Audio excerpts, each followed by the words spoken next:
masuk surga? Ya. Ya, ulangi. Meski ngalamun wae ieu teh. Siapa yang mau masuk surga? Ya. Oke, masuk surganya surga Firdaus. Masuk surganya sekeluarga. Masuk surganya tanpa hisab. Surganya sekarang.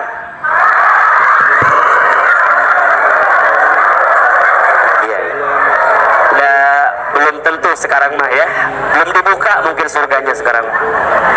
Ada surga sebelum surga. Ustadz, kenapa yang kita kejar adalah surga? Karena itu ujung kenikmatan yang kita inginkan. Betul? Ahilman pernah sampaikan, manusia itu akan hidup dalam berapa tahapan? 12 tahapan. Masih ingat nggak? Ngalamun wae gitu, heuai ngalamun. Manusia itu akan hidup dalam berapa tahapan? Oke, kita mutolaah sedikit. Yang pertama alam apa? Alam ruh. Sudah kita lewati. Yang kedua namanya alam rahim. Sudah kita lewati. Yang ketiga namanya alam dunia. Sedang kita Lewati. jalani. Betul? Betul. Yang keempat namanya alam kubur. Akan kita datangi. Akan. Betul? Betul. Alam kubur nama kehidupannya disebut dengan barzah. Kenapa disebut dengan barzah? Barzah itu artinya penantian. Jadi semua yang ada di alam kubur sekarang lagi ngapain? Lagi menanti, lagi nungguin. Nungguin siapa Ustadz? Nungguin hari selanjutnya. Dan yang kedua, nungguin kita yang masih hidup di dunia akan nyusul kembali ke alam kubur. Makanya mohon maaf, ini kan wajahnya camat semua ya. Apa itu camat? Calon mati. Jangan tersinggung, karena mati itu pasti. Betul. Ya, dari wajahnya ini bisa terlihat. Bisa jadi ibu-ibu duluan, ahilman belakangan. Atau dibalik, ahilman belakangan ya. Ibu-ibu duluan. Dan Allah juga tahu ya. Kira-kira yang dibutuhkan umat, ibu-ibu atau ahilman? Jadi ibu-ibu silahkan duluan kalau begitu ya. Ibu-ibu mah dibutuhkan sama suaminya masing-masing ya. Ya, dan suami ibu juga belum tentu berharap sama ibu. Gak bercanda. Yang keempat alam apa tadi? Alam kubur. Ya, katanya alam kubur itu alam yang paling lama. Jadi dibanding alam dunia itu nggak ada apa-apanya dunia. Ternyata alam kubur tuh lama nungguinnya. Bahkan dikisahkan sahabat Utsman bin Affan radhiyallahu an, beliau itu kalau berziarah ke kubur selalu menangis. Bahkan diceritakan tangisannya selalu membasahi jenggotnya, saking banyak nangisnya. Ketika ditanya oleh sahabat yang lain, wahai Utsman, kenapa engkau sering menangis begitu banyak kalau lewat kubur, kalau ziarah kubur? Apa kata Utsman? Aku tidak bisa membayangkan seperti apa keadaan di alam kubur. Hanya Nabi mengabarkan bahwa cerminan surgamu tergantung kuburmu, dan cerminan nerakamu tergantung kuburmu. Jadi bahagianya kita di surga tergantung bahagia di kubur, dan susahnya kita di neraka tergambar di kubur. Maka bayangkan orang yang lagi nanti dalam keadaan tersiksa, enak atau tidak? Makanya kalau mau bicara hidup yang paling enak itu nanti di surga, nah prosesnya itu dunia. Makanya orang di alam kubur udah nggak bisa beramal. Amal tuh di mana? Di dunia. Tapi orang yang ada di alam kubur sudah bisa menikmati daripada amalnya.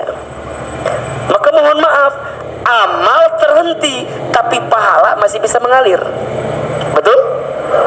Kalau di dunia, amal terus, pahala baru dikasih dikit-dikit. Jelas gak? Jadi kalau di dunia amalnya banyak, tapi pahalanya baru dicipratin dikit. Makanya mohon maaf, kalau sekarang ada yang hidup di dunia, kemudian dia mendapatkan balasan nikmat, hakikatnya bukan semata-mata karena amal yang dilakukan, tapi karena Allah yang ngasih pahala tersebut sama kita. Maka jangan juga mengandalkan amal gitu. Kan suka begitu kita mah, alhamdulillah aku mah bahagia, entah amal apa yang aku kerjakan. Suka begitu kan, suka begitu dah. Teman-teman kalau lihat di postingan sosmed tuh, ada orang yang bahagia suka komen gini, amal apa yang kamu lakukan sehingga kamu suka, pernah nggak lihat begitu? Pernah nggak? Ada orang yang komen amal, iya memang karena amal, tapi selebihnya karena rahmat dari siapa? Allah. Dia bisa beramal aja dirahmati oleh Allah. Maka di sini kita tidak boleh menuhankan amal.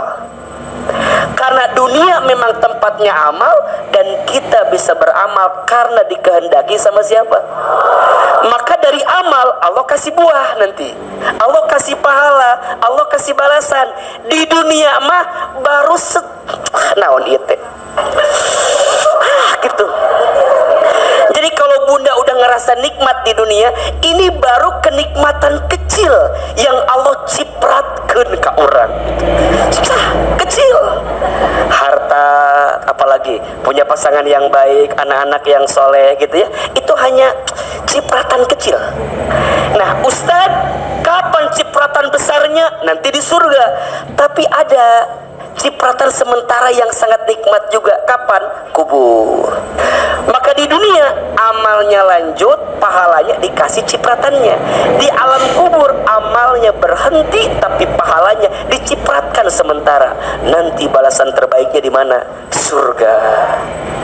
Pertanyaannya, udah siap belum pindah ke alam kubur? Udah siap belum? Banyak orang yang sibuk nyiapin rumah di dunia sekian meter, tapi dia lupa nyiapin rumah di kuburnya. Ternyata rumah kita hanya berapa? 2 kali, semuanya 2 kali 1 atau tergantung berat badan? Semuanya 2 kali 1 kan bisa salah kan, ben ayo nu gede mah bisa meureun tan hage 2 kali 1. Nah itu yang perlu kita siapkan. Makanya izin Asakina bagus sekali bikin acara daurah janaiz ya. Emangnya kita bakal ngurusnya jenis sendiri, mandi sendiri, pakai kapal lain. Jadi bukan buat kita ngurusin sendiri, lain. Daurah janaiz itu biar kita tahu bagaimana pemulasaran jenazah. Kalau ada orang yang meninggal, jelas harus diapain. Karena ada fenomena aya nu maut lain di kumaha-kumahakeun, malah selfie. Ya Allah maut gitu. Aya. Da ayeuna mah zaman canggih atuh Bu. Nu kecelakaan lain ditolong malah dipotret. Telah terjadi kecelakaan, lainnya ditolong malah dipoto. Ada yang maut lain ditalkinkeun malah kemudian di selfiekeun. Aya ieu mah mohon izin. Ada keluarga yang sakit, meureun keluarga teh pusing harus diapain, enggak ngerti. Bari tonton. Bangun. Teu bisa. Tah ieu teh ilmuna kurang ya. Matak alhamdulillah. Ibu udah daftar belum? Ikut nih daurah janaiz. Kapan pelaksanaannya? Besok. Nah, besok hari Selasa di Asofia ada pelatihan ngurus jenazah. Ada yang siap jadi jenazahnya? Dia langsung praktek besok yang nyata. Enggak ada. Silakan ikut ya. Yang di Asofia ada, yang di Ruko kadang-kadang di Asakina ada. Ini kita tuh pengen lebih apa ya? Lebih peka. Biar kita nyiapin bekal untuk ketemu alam yang keempat. Namanya alam apa? Alam kubur. Di alam kubur semua menanti. Nanti ketemu alam yang kelima, dihancurkan semua. Namanya alam apa? Kiamat. Yang masih hidup dimatikan, yang udah mati dihidupkan, dimatikan, dihancurkan. Ketemunya alam apa? Alam kiamat. Setelah alam kiamat itu nanti manusia dikumpulkan, namanya dibangkitkan, namanya yaumul ba'ats. Apa? Setelah bangkitkan, dikumpulkan, namanya yaum. Pas dikumpulkan teh, tah ti dia ya. Pas dikumpulkan teh, manusia nanti akan dibagi 3 golongan. Surat Al-Waqiah ayat 7 sampai 14. Coba dibuka. Surat apa? Al-Waqiah ayat seberapa? 7 sampai 14. Sok Ibu Wita dibaca, Ibu Wita atau Ibu Wiwin atau Ibu Betty. Ulah Bu Betty hari Bu Wita we. Sok dibaca. Surat apa? Al-Waqiah ayat sabaraha? Ayat 7. Hafalkan ya Al-Waqiah ya. Sering kita baca. Sok bismillah. Bismillahirrahmanirrahim. Wa kuntum azwajan thalatha fa ashabul maimanati ma ashabul maimanah wa ashabul mash'amati ma ashabul mash'amah was-sabiquna as-sabiqun ulaikal muqarrabun fi jannatin na'im thullatum minal awwalin wa qalilum minal akhirin. Allah, sadaqallahul adzim. Ada berapa golongan? Ada berapa golongan? 3. Kata Allah, wa kuntum azwajan thalatha, dan kamu akan dibagi menjadi 3 golongan. Golongannya apa aja? Fa ashabul maimanati ma ashabul maimanah. Yang pertama ada golongan kanan. Sebelah mana? Sebelah kanan. Yang golongan kanan ini alangkah mulianya golongan kanan ini. Dan kita berharap kita ada di golongan apa? Kanan. Tapi ada yang kedua, wa ashabul mash'amati ma ashabul mash'amah. Dan ada yang kedua namanya golongan kiri. Alangkah sengsaranya golongan kiri itu. 2 ya. Orang ada di mana ya? Kanan apa kiri? Tempat duduk sekarang tidak menentukan nanti, tidak. Di tengah ya, liur ya, kumaha ya. Maka nanti ada golongan yang ketiga, dan kita berharap ini yang kita bahas hari ini menjadi orang yang masuk surga tanpa hisab. Siapa mereka golongannya? Was-sabiqunas sabiqun, yaitu orang-orang yang paling dulu beriman, merekalah yang paling dulu masuk surga. Siapa mereka? Ulaikal muqarrabun, mereka itulah yang dekat kepada Allah. Bagaimana keadaan nanti? Fi jannatin na'im, di surga dengan kenikmatan yang tak akan pernah ada habisnya. Thullatum minal awwalin, segolongan besar dari orang-orang terdahulu. Wa qalilum minal akhirin, dan sebagian kecil dari orang yang kemudian. Kita kan orang kemudian, berarti tipis kita kemungkinan ada di situ tuh. Tapi nggak sampai situ. Bagaimana cara membacanya? Dijelaskan di surat Fatir ayat 32. Masya Allah. Bunda naik level ngaji sekarang ya. Surat naon? Fatir ayat seberapa? Ayat 32. Jadi menggambarkan 3 golongan tuh gimana? Siapa aja? Surat apa? Fatir ayat 32. Sok dibuka. Fatir teh surat ke 35 ayat 32. Sok dibaca lagi Bunda Wita. Summa awdhatnal kitabal ladzina astafaina min ibadina faminhum zalimun li nafsihi wa minhum muqtasid wa minhum sabiqum bil khairat biiznillah dzalika huwal fadlul kabir. Ya, dibaca artinya.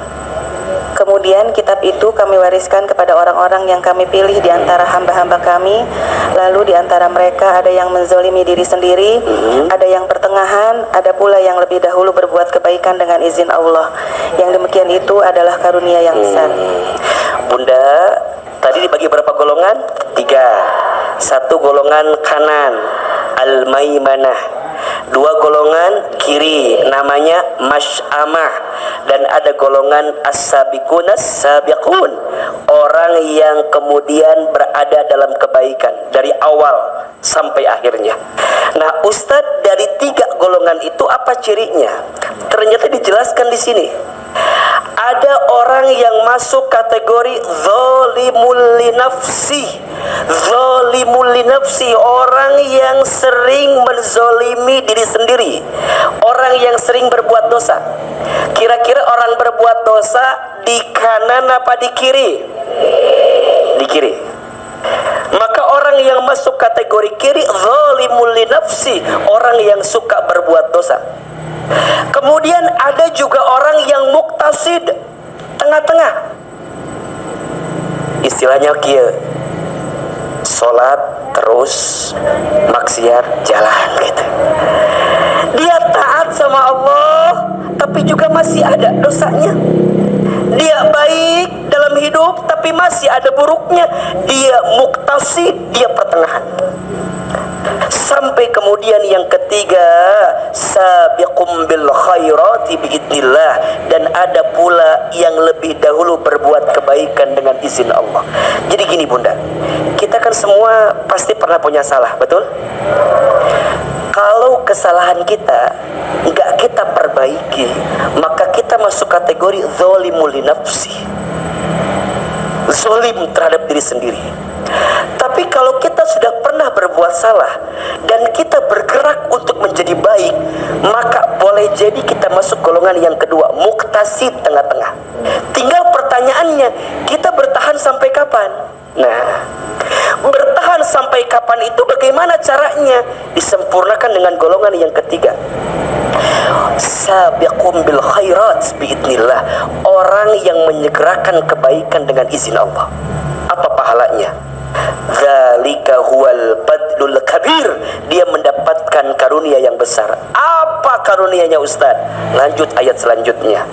Jannatu adnin yadkhulunaha yuhallawna fiha min asawir min dhahabi wa lu'lu wa libasuhum fiha harir. Perhatikan, mereka akan mendapatkan surga adzan. Mereka masuk ke dalamnya. Di dalam mereka ada perhiasan, gelang-gelang dari emas dan mutiara, dan pakaian mereka di dalamnya adalah sutra. Sampai kemudian mereka mengatakan, wa qalul hamdulillahilladzi adhaba 'annal hazan inna rabbana laghafurun syakur. Dan mereka berkata, segala puji bagi siapa? Bagi Allah yang telah menghilangkan kesedihan dari kami. Sungguh Tuhan kami benar-benar Maha Pengampun, Maha Mensyukuri. Jadi ternyata Allah yang menolong dia dari semua yang pernah terjadi. Dia pernah tenggelam dalam salah. Ulangi ya, kalau dia pernah tenggelam dalam dosa, kalau dia tidak mau berbuat baik setelah dia berbuat dosa, berarti masuk kategori zalimul li nafsi, dia zalim. Tapi kalau dia mau berbuat baik setelah dia dosa, dia punya kemungkinan masuk kategori muktasid, masih tengah-tengah. Tapi kalau dia istiqomah sampai kemudian kemudian wafat menjemputnya, sabiqum bil khairat biidznillah, dia menjadi orang yang mengejar kebaikan dengan izin siapa? Allah Subhanahu wa taala. Nah, orang yang masuk surga tanpa hisab itu adalah orang yang tadi tuh as-sabiqunas sabiqun, yang kategorinya apa? Sabiqum bil khairat biidznillah, orang yang menyegerakan kebaikan dengan izin Allah. Sekarang pertanyaannya, Ustadz, memangnya berapa orang yang telah dijanjikan akan masuk surga tanpa hisab itu? Disebutkan dalam beberapa riwayat, jumlahnya ada 70.000 orang. Dari zaman dulu sampai zaman nanti hari kiamat. Kira-kira kita masuk nggak 70.000 itu? Oke, catat. Apa maksud hadis 70.000 itu? Apakah maksudnya angkanya pasti atau angkanya berubah? Tergantung negosiasi. Atau itu adalah kalimat kiasan yang menunjukkan kalimat balaghah yang lebih luas? Ternyata ada dua pendapat. Pendapat ulama yang pertama menyebutkan itu angka pasti, hanya 70.000. Kayaknya wajah-wajah begini mah agak berat lah masuk kategori begitu. Wajah-wajah begini juga apalagi agak berat. Tapi ada ulama yang menyebutkan 70.000 itu makna kiasan. Maksudnya apa? Dalam agama kita, kalau menggambarkan sesuatu yang banyak itu biasanya menggunakan angka 7. Betul gak? Itu menggambarkan sesuatu yang banyak. Misal, langit berapa lapisan? 7. Betul? Kalau kita tawaf berapa keliling?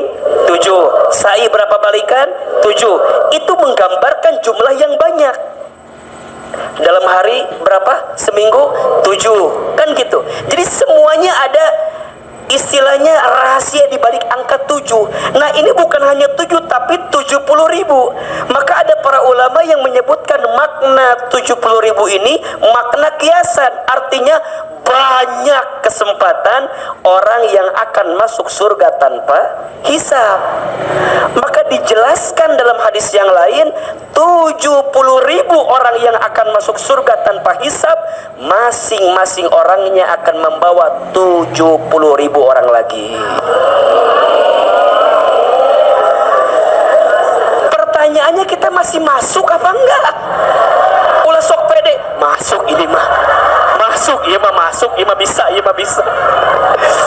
Dari zaman dulu sampai zaman hari kiamat nanti, kira-kira Bunda masuk nggak? Sok, sekarang kita jumlahin. Kalau 70.000 kan, aduh, kalah. Siapin kalkulator liar gitu nah, ya pasti. Ya, dari 70.000 tadi kata Ahilman, masing-masing orang bawa berapa orang? 70. Berarti berapa tah? Berapa? Banyak. Sekarang 70.000 kali 70.000 berapa? 490 juta. Liur hitung itu kumaha. Ari kena duit meni hasa gampang. Pokoknya nama gitulah. 70.000 orang, masing-masing orang bawa berapa? 70.000. Kan tadi disebutkan yang akan pertama masuk orang terdahulu. Kita sebut saja, misal setelah baginda Nabi ya, misal Abu Bakar. Berarti Abu Bakar bawa berapa orang? 70.000. Setelah itu Umar bawa berapa? 70.000. Setelah itu Utsman bawa berapa? 70.000. Setelah itu Ali bawa 70.000. Setelah itu para sahabat dan bawa 70.000. Pertanyaannya, kira-kira kita masih nyantol ke situ apa enggak gitu loh.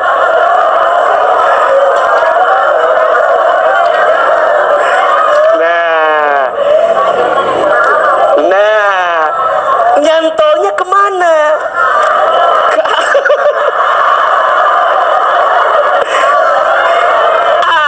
Tentu nyantol ke situ.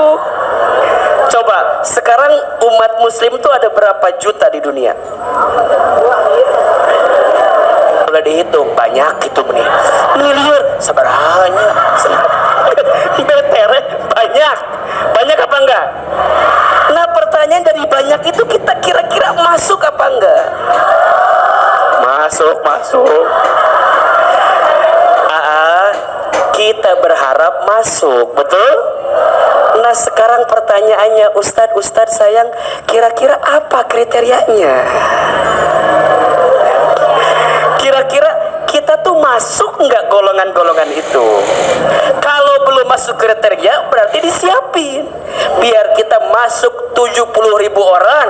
Dari 70.000 orang, dari 70.000 orang yang akan bawa kita masuk surga tanpa Bunda, ternyata catat ada 6 setidaknya ya, walaupun banyak kalau kita bahas, cuman Ahilman berusaha merangkumnya biar kita mudah memahaminya. Ada 6 Bunda golongan yang insya Allah akan masuk surga tanpa hisab. Siap-siap ya, ini kan kayak penantian tuh. Kan tadi padang mahsyar dikumpulin, udah padang mahsyar tuh ditimbang yaumul mizan. Setelah di mizan dihitung yaumul hisab. Setelah dihitung diberikan syafaat yaumul syafaat. Suruh jalan yaumul sirat sampai ditentukan akhirat surga atau nerakanya. Ternyata ada orang yang sampai di situ nggak perlu dihisab lagi. Set masuk. Nggak ulang kan? Nggak ulang. Seperti itu kayak nggak ulang nanti. Gitu. Seperti itulah ulangnya Bunda. Kagetnya Bunda barusan sama Ahilman. Bentak. Bunda. Abi ya Allah, lain eta turangan mana lain. Abi lain belakang kamu. Abi lain belakang kamu. Siapa? Itu tuh yang nyender ke tembok tanah. Jadi belum tentu ini yang paling depan nih. Belum tentu. Kamu nu ieu mah. Iya. Wah, tegang. Ya musyirat kan diceritakan 3 golongan tadi. Ada yang jalannya cepat, ada yang jatuh, ada yang langsung tertolak, ada yang sampai mau masuk surga dia masih deg-degan. Surga mualnya itu. Kalau sekarang masih bisa bertanya, nanti enggak. Dia akan ngelihat teman yang lain, mana yang lain. Kira-kira aku nyantolnya sama siapa? Kenal sama siapa? Wai. Age cantang tuh itu. Ate deg-degan itu ya. Iya teh mengobati hati betul deg-degan ting gitu. Deg-degan ya. Karena kalau baca ininya ya Allah. Kayaknya masih jerah rauh kayaknya ya. Ustadz, kita udah selesai perjalanan panjangnya, tinggal menentukan akhirat surga dan nerakanya. Kira-kira kita masuk surga tanpa hisab atau tidak? Masuk. Anda punya orang dalam di surga. Begitu mudahnya Anda bilang masuk. Sok, bismillah, tulis. Ada 6 golongan dengan izin Allah masuk surga tanpa hisab. Yang pertama, golongan itu disebut dengan orang yang selalu bertawakal kepada Allah. Yang pertama apa? Orang yang selalu bertawakal kepada Allah. Apa itu tawakal? Tawakal itu berserah diri kepada Allah setelah ikhtiar maksimal. Hati-hati ya, bedakan antara menyerah, terserah, dan berserah. Ada berapa? 3. Ada menyerah, ada terserah, ada berserah. Bedanya apa? Kalau menyerah, tidak ada usaha. Mau masuk surga? Mau. Terus mengkeoh. Nggak ada usaha ngejar surga itu. Nggak ada keinginan yang kuat untuk ngejar surga itu. Menyerah. Statusnya akan indah pada waktunya. Diajak ngaji nggak mau, diajak berbuat baik nggak mau. Statusnya apa? Akan indah pada waktunya. Makanya paling gemes sama orang yang bikin status akan indah pada waktunya. akan indah pada waktunya itu hanya berlaku bagi yang berusaha, betul? Maka izin, bukan menyerah. Menyerah itu tidak ada usaha. Ada yang kedua, terserah. Terserah itu nggak ada tujuan, itu terserah. Ibu berangkat ngaji, kemana bu? Ngaji. Buat apa? Serah. Jadi nggak ada hasrat gitu. Dia nggak ada tujuan apa yang dia mau cari. Makanya bunda nih, kalau mau serius dalam beramal punya tujuan, betul? Bunda di As-Sakinah, kenapa bunda mau banting tulang, mau capek, mau lelah? Karena tahu tujuan. Apa tujuannya? Surga. Ahilman, capek ngajar. Kenapa mau ngajar padahal capek? Ada tujuan. Apa tujuannya? Surga. Minimal bisa nyantol lah dengan kebaikan-kebaikan yang ada itu. Bunda, kenapa mau berbuat baik sama suami? Siun. Takut. Jangan itu. Tapi tujuannya apa? Surga. Karena bunda tahu, barang siapa seorang istri yang sholat 5 waktu, puasa di bulan Ramadan, taat kepada suaminya, dan mampu menjaga dirinya, silahkan masuk surga dari pintu manapun. Termasuk masuk surga tanpa hisab. Tawakal. Makanya orang yang bertawakal, istri yang bertawakal, nggak akan banyak nuntut. Dari ini aja wajah begini mah nggak akan masuk kayaknya. Dari wajah-wajah nuntut kia mah asa berat. Ustaz enggak, emang nggak ada suaminya kan? Makanya enggak ada. Ustaz, iya ya, tawakal itu apa? Berserah diri kepada Allah. Setelah bunda ikhtiar maksimal, hasilnya serahin ke siapa? Jadi dia tahu dia beramal buat surganya Allah, karena Allah, untuk Allah, dan dia pengen ngejar surganya Allah. Bukan menyerah, bukan terserah, tapi apa? Berserah. Dia berbuat baik, tapi hasilnya dia serahkan kepada Allah. Pertanyaannya, bunda dalam beramal sudah tawakal apa belum? Ngalamun kia ya teh. Bunda dalam beramal sudah tawakal apa belum? Coba Ahilman tanya, selama ini kalau kita berhasil, kalimatnya karena saya atau karena Allah? Kalau kalimatnya masih saya itu begini gara-gara saya, usaha saya, berarti belum tawakal. Kita masih ngerasa kita yang punya segalanya, betul? Tapi kalau orang yang bertawakal, Ustaz, apapun yang terjadi, ini semua dari siapa? Maka catat ya, tawakal itu ada di 3 waktu. 1, ada tawakal sebelum beramal. 2, tawakal ketika beramal. 3, tawakal setelah beramal. Ada berapa? 1, tawakal sebelum beramal. Apa? Doa. Jadi sebelum dia beramal, dia berdoa. Dan dia sadar, dia tuh bisa beramal karena kehendak siapa? Dia tuh bisa beramal karena izin siapa? Dia tuh bisa beramal karena diizinkan sama siapa? Tawakal. Maka ada orang yang beramal, kalau nggak tawakal sebelum beramal, maka dia akan pede dengan kemampuannya, tapi lupa bahwa dia tuh percaya diri karena Allah bersamanya. Maka kalau Ahilman ditanya, orang yang pede itu seperti apa? Kan orang bilang gini, pede itu orang yang percaya dengan kemampuannya. Kalau Ahilman bukan. Orang yang percaya diri itu orang yang percaya karena Allah selalu bersama dengan dirinya. Jadi dia beramal, dia bergerak bukan karena dia, tapi karena siapa? Allah. Maka dia tawakal sebelum beramal. Termasuk dia pun tawakal ketika beramal. Dia minta dibimbing sama Allah agar amalnya lepas dari kebersandaran kepada makhluk, tapi dia bersandar sama siapa? Allah. Lepas ingin dipujinya, lepas ingin dihargainya, lepas ingin diapresiasinya, lepas.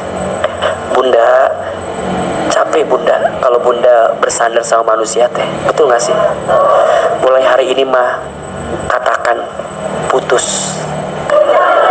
Ya, katakan putus dengan berharap kepada manusia. Betul? Bunda berbuat baik sama suami, jangan berharap pujian dari suami. Karena suami kadang-kadang muji kita tergantung maunya dan tergantung tanggal bulannya, kan begitu. Bunda masak buat suami biar suami bisa enak makannya buat kita. Nggak apa-apa. Buat apa coba Bunda? Ujungnya suami nggak pernah ngehargain kita. Jadi Bunda tuh berbuat baik. Setelah berbuat baik serahin sama siapa? Allah. Nggak akan kesel sendiri. Kan Bunda suka begitu tuh. Ayah teh hargai mama tuh. Cek bapak nate berapa harganya? Coba gimana kalau begitu jawabannya? Liar tuh. Liar. Bunda bilang begini, ayah, mama teh penting tulang buat ayah, bertahan buat ayah. Kalau bicara sakit mah sakit. Bunda dengan segala perasaan yang dihadirkan. Cek suami teh, mama teh ngomong naon gitu. Bapak mah teh ngerti. Makanya udahlah sekarang mah belajar biasa aja menjalani hidup teh, betul? Nggak usah banyak drama. Nggak usah banyak apa? Bunda sama anak suka begitu kan. Anak, kakak teh misalnya gitu kan. Anakku, kakak, lihat, mama teh capek ngandung kamu, melahirkan kamu, membesarkan kamu. Kata anaknya, suruh siapa? Ya aku mah gak nyuruh mama begitu. Coba kalau digituin sakit atau enggak? Terus buat apa ngomong kayak begitu? Kakak teh ngertiin mama teh capek, ngerti. Cek anaknya, tuh ngerti. Gimana kalau begitu? Udahlah sekarang mah belajar tawakal sama Allah. Ternyata balasannya apa? Masuk surga tanpa. Orang yang masih menyandarkan urusan ke makhluk selain Allah, siap-siap dia akan dikecewakan dengan sandaran itu. Maka rumusnya 3 Bunda. Rumusnya, siapa yang paling sering, siapa yang paling cepat, siapa yang paling yakin ke Allah, maka dia pasti bahagia. Tapi sebaliknya, kalau Allahnya diganti, siapa yang paling sering, siapa yang paling cepat, siapa yang paling yakin sama selain Allah, maka yang selain Allah itu akan mengecewakan kita. Contoh, bagi para istri, siapa orang yang akan paling menyakiti hatinya? Suami siapa ini teh? Kenapa bilang suami-suami terus? Bagi seorang istri, ingat benar jawabannya, suami akan jadi orang yang paling menyakiti hati kalau suami jadi orang yang paling sering, paling cepat, paling yakin sama ibu. Ibu paling sering ngejar ke suami, siap-siap. Ibu paling cepat ngurusin suami, siap-siap. Ibu paling yakin sama suami. Suami teh banyak bohongnya ternyata. Jangan percaya. Ibu, mendingan suami jujur atau tidak jujur? Mending tidak jujur. Karena kalau jujur sakit. Udah, sekarang mah biasa-biasa aja. Tawakal. Ustadz, kenapa harus begitu? Bunda nggak akan dihisab urusan suami Bunda. Dia mau bohong, Bunda dihisab tidak? Tidak, urusan dia kalau dia bohong. Dia mau berdusta bukan urusan Bunda. Urusan siapa? Suami kalau mau dusta. Bunda nggak akan ditanya, Bunda, itu suami Bunda bohong. Teuing ya Allah, tanya we sorangan. Bunda nggak akan ditanya. Maka sekarang saya mau tanya, tolong jawab, mana yang lebih penting untuk kita? Dosa kita apa dosa suami? Jawab. Mana yang paling penting untuk kita? Dosa kita apa dosa suami? Mana yang lebih berbahaya untuk kita? Dosa kita apa dosa suami? Mana yang paling penting untuk kita? Isi HP kita apa HP suami? Mana yang lebih penting? Yang berbahaya HP kita apa HP suami? Bunda, catat ini. Bunda, lebih penting isi HP kita dibanding HP siapa? Bunda nggak akan ditanya isi HP suami. Ngapain suka buka-buka HP suami? Ini bukan ceramah tapi curhat.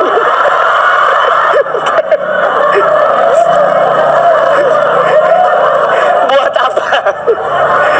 Bunda, lebih baik tahu isi hati suami atau mending gak usah tahu isi HP-nya?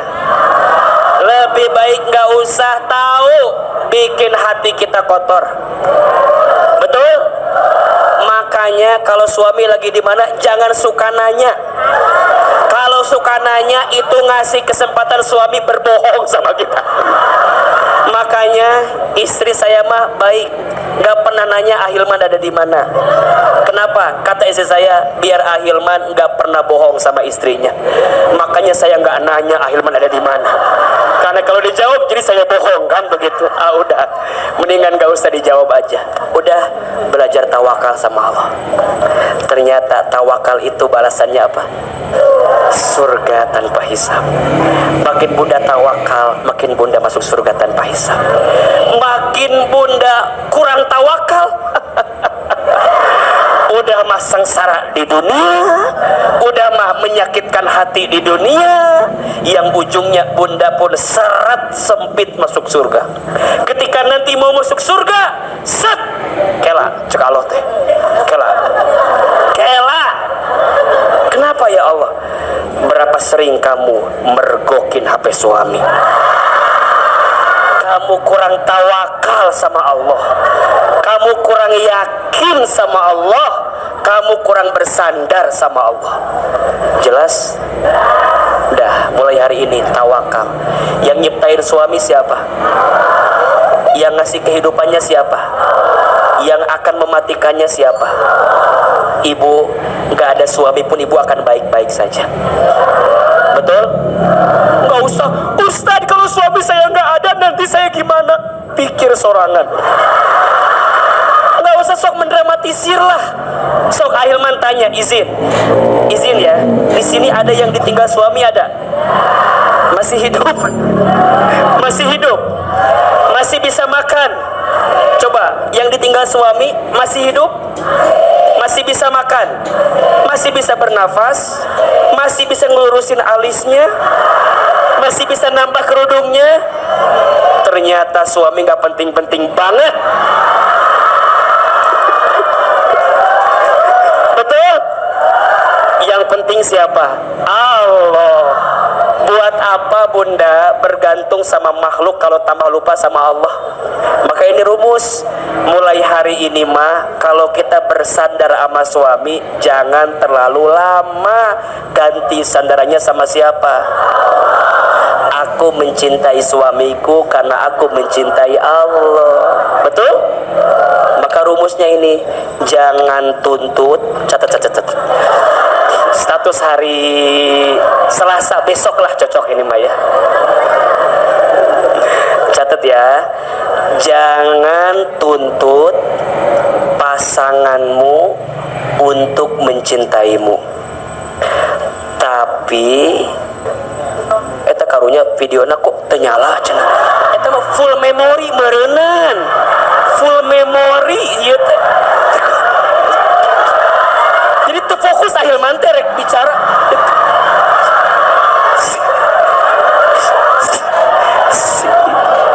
Meni karunya rek ngarekam meureun beak memorina meureun.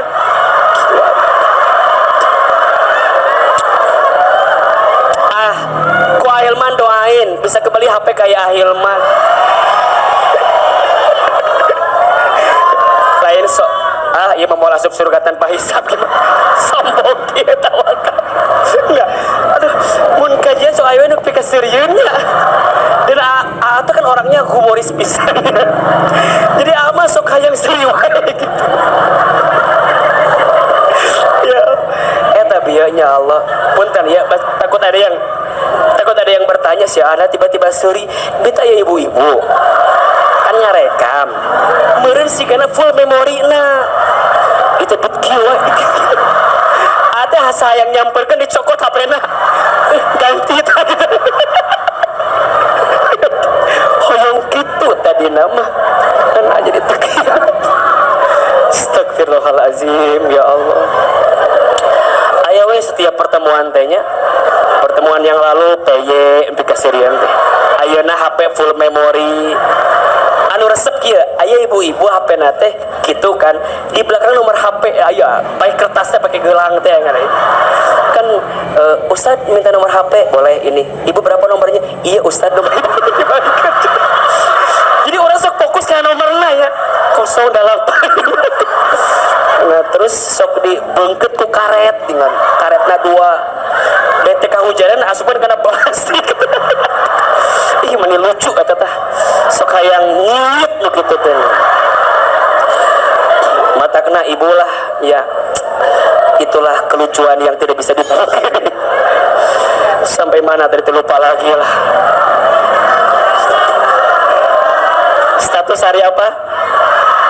Nah, itu statusnya ya ada ibu-ibu Masya Allah. Catat ini, jangan tuntut pasanganmu untuk mencintaimu, tapi tuntunlah pasanganmu untuk mencintai Allah Subhanahu wa Ta'ala.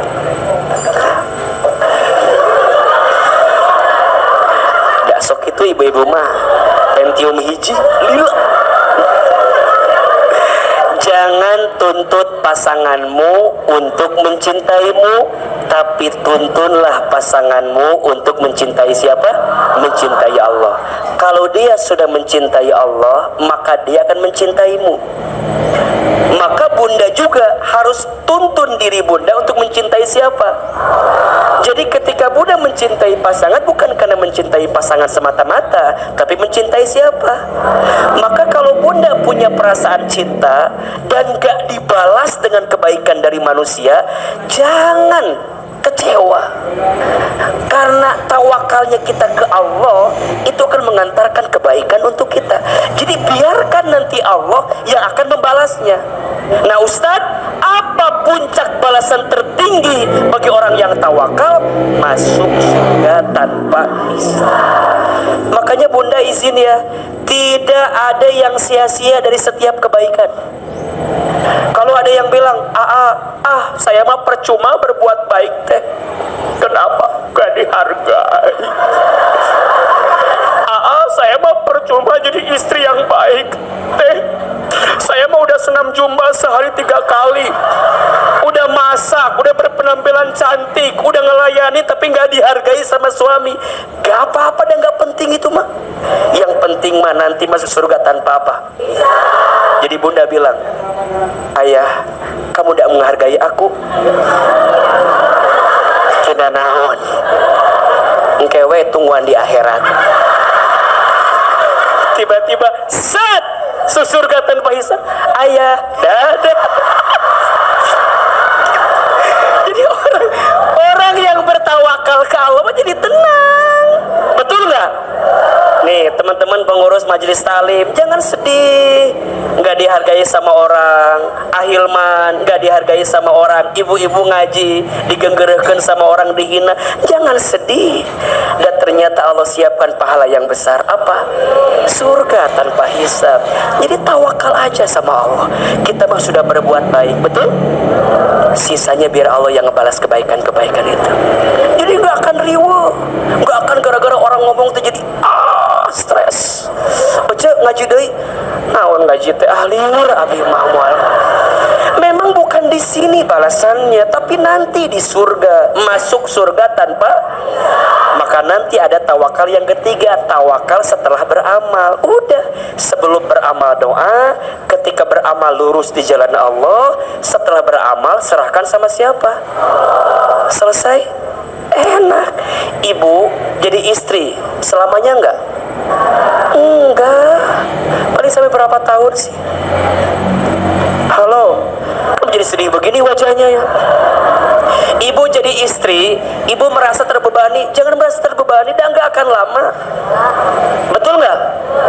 Paling 60 tahun maksimal, dikasih bonus 70 tahun paling. Setelah itu pensiun.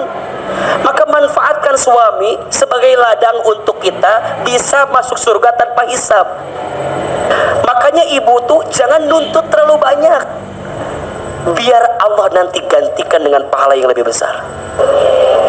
Ustaz, kenapa ya suami aku teh menikah gitu, Ustaz? Kunaon ibu teh, kunaon? Ibu mau bilang kayak begitu ke suami ibu, berubah atau tidak suami ibu? Tidak. Kenapa Allah menakdirkan ada orang yang mungkin tak sesuai harapan kita? Karena Allah tuh lagi nyiapin ladang amal soleh untuk kita. Hambaku Cida, Setuti, Cililis, dengerin ya. Kata Allah, aku teh tahu sholat kamu enggak khusyuk. Aku teh tahu baca Quran kamu enggak banyak. Aku tahu sedekah kamu teh meneletik wae, aku tahu. Aku teh tahu haji umroh kamu teh belum tentu mabrur. Terus atau apa pahala yang aku siapkan untukmu? Aku takdirkan kamu punya pasangan yang mengujimu. Ini adalah bagian surga untukmu. Aku siapkan takdirmu mendapatkan pasangan yang mengujimu, karena aku siapkan surga tanpa hisab untukmu. Karena kamu bertawakal kepada Allah atas jadi istri daripada suamimu. Matakna, kalau ada suami yang muji kita teh, soklah budidayakan ya. Sok, eta teh bagian nikmat untuk kita yang Allah titipin ke kita. Semuanya akan jadi baik-baik saja. Betul? Dah, yang pertama, orang yang masuk surga tanpa hisab, orang yang apa? Bertawakal kepada Allah.